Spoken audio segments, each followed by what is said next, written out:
Good morning, student. Welcome back to BBBN online classes. हम class 11th में dimension analysis पढ़ रहे थे। डायमेंशन एनालिसिस में अपन ने डायमेंशन फॉर्मूला, डायमेंशन इक्वेशंस और डायमेंशन फॉर्मूला पढ़ लिया था और एमएलटी पढ़ ली थी। ठीक है, अब उस डायमेंशन फॉर्मूला या जो डायमेंशन एनालिसिस है, इसका यूज अपन फिजिक्स में कहाँ कर सकते हैं या उसकी एप्लीकेशन क्या है। तो फिजिक्स में इसकी 3 एप्लीकेशन दे रखी है। फर्स्ट तो ये है कि कोई भी फिजिकल क्वांटिटी को अपन एक सिस्टम से दूसरे सिस्टम में चेंज कर सकते हैं, किसकी हेल्प से? डायमेंशन की हेल्प से। सेकंड क्या है कि कोई भी अपने को फिजिक्स में कोई भी इक्वेशन दे रखी है या कोई भी फॉर्मूला दे रखा है, उसकी करेक्टनेस को चेक कर सकते हैं कि वो फॉर्मूला करेक्ट है या नहीं है। वो भी इसकी एप्लीकेशन है। किसकी हेल्प से कर सकते हैं? डायमेंशन की हेल्प से कर सकते हैं। थर्ड, इसके अंदर थर्ड एप्लीकेशन ये है कि जितनी भी फिजिकल क्वांटिटी है उसमें अपन रिलेशनशिप डिराइव कर सकते हैं। ठीक है ना? वो किसकी हेल्प से? डायमेंशन की हेल्प से। तो इसकी 3 एप्लीकेशन है कि एक सिस्टम से दूसरे सिस्टम में चेंज कर सकते हैं किसी भी फिजिकल क्वांटिटी को। सेकंड क्या है? कोई भी इक्वेशन या कोई भी फॉर्मूला उसकी करेक्टनेस को चेक कर सकते हैं। थर्ड क्या है कि किसी भी फिजिकल क्वांटिटी में रिलेशनशिप निकालना है, किसी भी फिजिकल क्वांटिटी में जो रिलेशनशिप ड्राइव करना है वो भी अपन किससे कर सकते हैं? डायमेंशन से कर सकते हैं। लेकिन ये एप्लीकेशन पढ़ने से पहले अपने को एक प्रिंसिपल पढ़ना पड़ेगा, जो प्रिंसिपल आप बचपन से पढ़ते आए हो। ठीक है, वो है homogeneity, principle of homogeneity of dimensions. Homogeneity of dimension का मतलब क्या है? According to this principle a physical equation will be dimensionally correct if the dimensions of all terms occurring on both sides of the equation are same। कि कोई भी equation dimensionally correct होगी कि उसकी जितनी भी टर्म है, उस इक्वेशन में जितनी भी टर्म है, उसका डायमेंशन फॉर्मूला क्या होगा? सेम होगा। ठीक है, मतलब कोई भी इक्वेशन है, ये कोई इक्वेशन है जैसे कि, ठीक है, इसमें मैं इक्वेशन यहाँ पे कोई भी फिजिकल क्वांटिटी होगी, यहाँ पे जैसे ये a हो गया, ये f हो गया और ये x हो गया। ठीक है, तो ये डायमेंशनली करेक्ट होगी या फिजिक्स में ये करेक्ट होगी कब होगी? जब इसकी डायमेंशन, इसकी डायमेंशन और इसकी डायमेंशन, तीनों की डायमेंशन क्या होगी? सेम होगी, तभी ये फिजिकली करेक्ट होगी। ये ही प्रिंसिपल ऑफ होमोजेनिटी है। ठीक है ना? इस पे मैं कुछ न्यूमेरिकल कराऊंगा, तब आपको ये पूरा क्लियर हो जाएगा। ठीक है, और ये जो प्रिंसिपल है ये किसके ऊपर बेस्ड है? ये दे रखा है इसके अंदर, this principle is based on the fact that only the physical quantities of the same kind can be added, subtracted और compared। कि इस प्रिंसिपल में ये प्रिंसिपल बोलता है कि वही क्वांटिटी ऐड हो सकती है जो सेम हो। जैसे कि मास है तो मास में ऐड हो सकता है, मास से सब्ट्रैक्ट हो सकता है और मास को मास से कंपेयर कर सकते हैं। ये आप पढ़ते आए हो, जैसे कि मास में अपन मास ही ऐड कर सकते हैं। ठीक है, तो अपने को क्या मिलेगा? मास ही मिलेगा। मास को मास से ही सब्ट्रैक्ट कर सकते हैं, तो अपने को मास ही मिलेगा। ठीक है, मास को मास से कंपेयर कर सकते हैं। ऐसा नहीं है कि मास में अपन ने क्या ऐड कर दिया? इलेक्ट्रिक करंट ऐड कर दिया। ऐसा नहीं होता फिजिक्स में, या कहीं भी ऐसा नहीं होता कि मास में अपन इलेक्ट्रिक करंट ऐड कर सकते हैं, नहीं कर सकते। ठीक है ना? तो ये प्रिंसिपल ये बोलते हैं कि जो सेम फिजिकल क्वांटिटी है वही ऐड हो सकती है, वही सब्ट्रैक्ट हो सकती है और उनको ही अपन कंपेयर कर सकते हैं। इसी को अपन बोलते हैं principal of homogeneity of dimensions. Principal of homogeneity of dimension ये कहता है कि किसी भी इक्वेशन में जितनी भी टर्म है उनकी सारी डायमेंशन क्या होगी? सेम होगी। और किस पे बेस है? कि जो सेम फिजिकल क्वांटिटी है वो ही ऐड हो सकती है, वो ही सब्ट्रैक्ट हो सकती है और उनको ही अपन कंपेयर कर सकते हैं। ठीक है, इसके ऊपर एक एग्जांपल हम करते हैं। जैसे कि ये अपना एग्जांपल है कि f equals to a plus bx। ये कोई इक्वेशन दे रखी है, ठीक है, जो कि करेक्ट इक्वेशन है। तो ये प्रिंसिपल ऑफ होमोजेनिटी के अकॉर्डिंग होगी। ठीक है, प्रिंसिपल ऑफ होमोजेनिटी इसके अंदर लगेगा अगर करेक्ट इक्वेशन है तो, ठीक है। तो अपने को ए और बी की डायमेंशंस निकालनी है।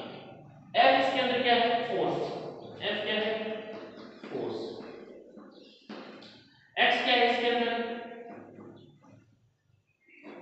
डिस्प्लेसमेंट, ठीक है। तो अपने को ए और बी की डायमेंशन अपने को निकालनी है। तो प्रिंसिपल ऑफ होमोजेनिटी इसके अंदर लगाते हैं। तो आपको मैंने बताया था कि अगर ये करेक्ट इक्वेशन है तो सारी ये इस इक्वेशन में जो सारी फिजिकल क्वांटिटी है, सारी जो टर्म है, उसकी डायमेंशन क्या रहेगी, सेम रहेगी। मतलब f की डायमेंशन किसके इक्वल आएगी, a की डायमेंशन के इक्वल, और इस टर्म की डायमेंशन किसके इक्वल आएगी, f के इक्वल। मतलब सारों की जो डायमेंशन है वो क्या रहेगी, सेम रहेगी, ठीक है। तो f जो फोर्स है उसकी डायमेंशन किसके इक्वल आ सकती, किसके इक्वल आएगी, प्रिंसिपल ऑफ होमोजेनिटी से a के इक्वल। तो इससे अपने को किसकी डायमेंशन मिल जाएगी, a की डायमेंशन मिल जाएगी। क्यों, क्योंकि f की डायमेंशन अपने को पता है, क्या होती है f की dimension, m1 l1 t minus 2। तो यही किसकी डायमेंशन आ गई, a की डायमेंशन आ गई, ठीक है। इस m1 से अपन इसकी यूनिट भी निकाल सकते हैं। देखो m1 से भी यूनिट कैसे निकाल सकते हैं, m मतलब a की जो यूनिट होगी वो क्या हो जाएगी, m मतलब मास, तो मास की यूनिट क्या होती है, kg। l मतलब लेंथ, लेंथ यूनिट क्या होती है, मीटर। t मतलब टाइम, टाइम यूनिट क्या होती है, सेकंड। तो ये इसकी यूनिट आ जाएगी, ठीक है ना। वैसे यूनिट कोई होगी, जो फोर्स यूनिट होगी वही इसकी यूनिट होगी, क्योंकि ये इक्वेशन डायमेंशनली करेक्ट है तो इसकी सभी टर्म की जो डायमेंशन है वो क्या आएगी, सेम आएगी। तो जो a की डायमेंशन है वो क्या आएगी, फोर्स के डायमेंशन के इक्वल आ जाएगी प्रिंसिपल ऑफ होमोजेनिटी से। तो जो a की डायमेंशन हो जाएगी वो क्या हो जाएगी, क्या हो जाएगी, m1 l1 t माइनस 2, ठीक है। अब अपन b की डायमेंशन निकालनी है, तो bx की डायमेंशन किसके इक्वल हो जाएगी, f के इक्वल या a के इक्वल। तो a की डायमेंशन अपने को पता है तो bx की भी आ जाएगी। तो bx किसके इक्वल आ जाएगा, चाहे इसके इक्वल रख दो चाहे इसके इक्वल रख दो। तो इसके इक्वल रखते तो हमें f के इक्वल, तो bx x क्या है, x क्या है यहाँ पे, डिस्प्लेसमेंट। डिस्प्लेसमेंट की डायमेंशन आप जानते हो क्या होती है, l1, ठीक है। f की डायमेंशन क्या है, m1 l1 t माइनस 2, ठीक है। तो ये b की डायमेंशन निकालने तो l1 इधर चला जाएगा, डिवाइड में चला जाएगा। तो b की डायमेंशन कितनी आ जाएगी,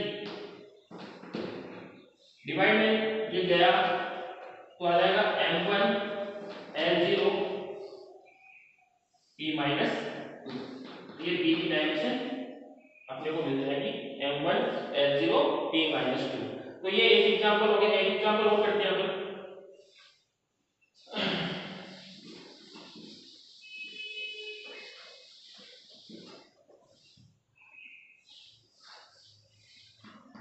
t a v square v minus v r t। ये अपने को एक इक्वेशन दे रखी है। इस इक्वेशन का नाम वंडरबॉल इक्वेशन है, जो आपके लिए अभी जरूरी नहीं है इस इक्वेशन के बारे में जानना, बस आपको इस इक्वेशन ध्यान रखनी है। ये फिजिक्स की इक्वेशन है जो कि करेक्ट है, वंडरबॉल इक्वेशन जो कि करेक्ट है। अगर करेक्ट इक्वेशन होगी तो इसके अंदर प्रिंसिपल ऑफ होमोजेनिटी लगेगा, ठीक है। प्रिंसिपल ऑफ होमोजेनिटी लगेगा तो इसमें जो जितनी भी टर्म है उनकी सारी डायमेंशन क्या रहेगी, सेम रहेगी, है ना। तो अपने को क्या करना है, a इसमें जो दिख रहा है a और b का डायमेंशन फॉर्मूला निकालना है, ठीक है। इसका डायमेंशन निकालना है। इसके अंदर यहाँ पे जो p है, p क्या है यहाँ पे, प्रेशर, क्या है, प्रेशर। v यहाँ पे वॉल्यूम, ठीक है। a और b की अपने को डायमेंशन निकालनी है। v यहाँ पे वॉल्यूम हो गया, r यहाँ पे क्या हो गया, कांस्टेंट, गैस कांस्टेंट बोलते हैं इसको, गैस कांस्टेंट, ठीक है। और t क्या है यहाँ पे, टेंपरेचर, एब्सोल्यूट टेंपरेचर। तो ये जो इक्वेशन है, इस इक्वेशन का क्या नाम है, वंडरबॉल इक्वेशन, जो कि अभी के लिए अपने लिए जरूरी नहीं है। अभी के लिए बस ये इतना जानना कि ये इक्वेशन है जो कि करेक्ट है। अगर करेक्ट है तो इसके अंदर प्रिंसिपल ऑफ होमोजेनिटी के अकॉर्डिंग होगी। प्रिंसिपल ऑफ होमोजेनिटी के अपने को ए और बी का डायमेंशन निकालना है, ठीक है। तो अपन निकाल सकते हैं, देखिए इसके अंदर बी का डायमेंशन कैसे आ जाएगा, देखो ये वॉल्यूम है तो ये भी क्या होगा, वॉल्यूम ही होगा। मैंने बताया था कि वॉल्यूम में से वॉल्यूम ही ऐड हो सकता है, वॉल्यूम में से वॉल्यूम ही माइनस हो सकता है। तो यहाँ पे माइनस है तो बी भी क्या होना चाहिए, वॉल्यूम ही होना चाहिए, तभी ये इक्वेशन होगी ना। प्रिंसिपल ऑफ होमोजेनिटी क्या बोलता है कि वो किसी भी फिजिकल क्वांटिटीज में सेम क्वांटिटी कब ऐड होगी, सेम क्वांटिटी ऐड होती है, सेम क्वांटिटी ही माइनस होती है और सेम क्वांटिटी को ही अपन कंपेयर कर सकते हैं। तो यहाँ पे माइनस है, अगर ये वॉल्यूम है तो ये भी क्या होगा, वॉल्यूम ही होगा। तो जो v की जो डायमेंशन है, जो v का डायमेंशन फॉर्मूला है वो किसके इक्वल आएगा, v का। अगर वॉल्यूम का डायमेंशन है, ये जो v है जो वॉल्यूम है, वॉल्यूम का जो डायमेंशन फॉर्मूला है वो किसके इक्वल आ जाएगा, v के डायमेंशन फॉर्मूले के इक्वल, क्योंकि ये भी तो वॉल्यूम ही है, वॉल्यूम में से वॉल्यूम ही माइनस होता है, ठीक है। तो v का जो डायमेंशन फॉर्मूला कितना आ जाएगा आपके पास, वॉल्यूम का डायमेंशन फॉर्मूला कितना होता है, m0, यही क्या हो जाएगा, v का डायमेंशन फॉर्मूला हो जाएगा। अब अपने को a का डायमेंशन फॉर्मूला निकालना है, तो देखिए यहाँ पे ये प्रेशर है तो ये टर्म भी क्या होगी, प्रेशर होगी पूरी टर्म, ठीक है। ये यहाँ पे जितनी जितनी ये पूरी टर्म क्या होगी, प्रेशर होगी, क्योंकि प्रेशर में अपन प्रेशर ही ऐड कर सकते हैं, ठीक है। तो इस इक्वेशन में प्रेशर का डायमेंशन फॉर्मूला किसके इक्वल आएगा, a/v², ठीक है। प्रेशर का डायमेंशन फॉर्मूला क्या होता है, प्रेशर का डायमेंशन फॉर्मूला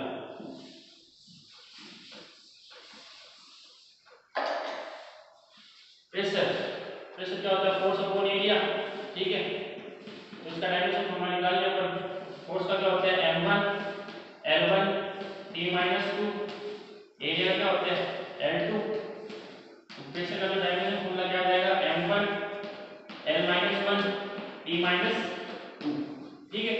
ये अपना प्रेशर का डायमेंशन फॉर्मूला आ गया, ठीक। अब देखो क्या निकालना है, किसका डायमेंशन फॉर्मूला निकालना है, a का डायमेंशन फॉर्मूला निकाल लेंगे।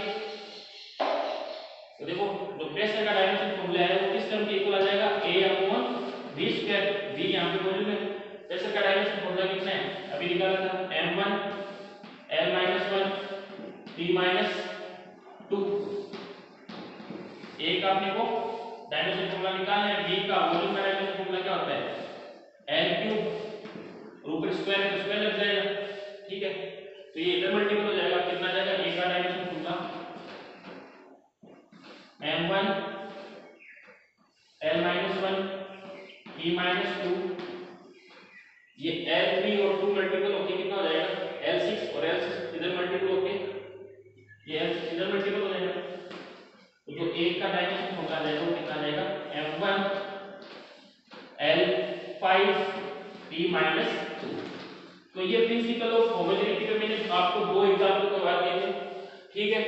अब आपको नेक्स्ट क्लास में मैं इसके ऊपर कुछ और एग्जांपल कराऊंगा, फिर एप्लीकेशन भी अपन एग्जांपल करेंगे।